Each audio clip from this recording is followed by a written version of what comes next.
অভিযোগ যেমন চলবে, এই বসেন, পথে বসেন। আমাদের বিক্ষোভ এবং গণ অবস্থান কর্মসূচিও পাশাপাশি চলবে। ঠিক।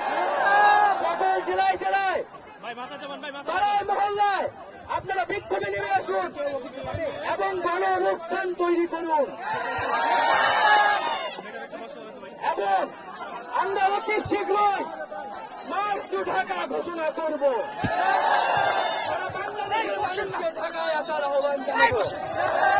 এবং আমরা এখনো দেখেছি যে বিশ্ববিদ্যালয়গুলোর দালাল ভিসি প্রক্টর গুলো এখনো ক্যাম্পাস বন্ধ করে রেখেছে। আমরা 24 ঘন্টার আলটিমেটাম দিচ্ছি, সকল পাবলিক বিশ্ববিদ্যালয় গুলার হল গুলা খুলে দিতে হবে। তোমরা একটু বসো না কেন? বসো, যদি বসো, 24 ঘন্টার মধ্যে খুলে বসো। দেওয়া হয়, আমরা নিজ দায়িত্ব বসো, এই সবাই বসো, বসো।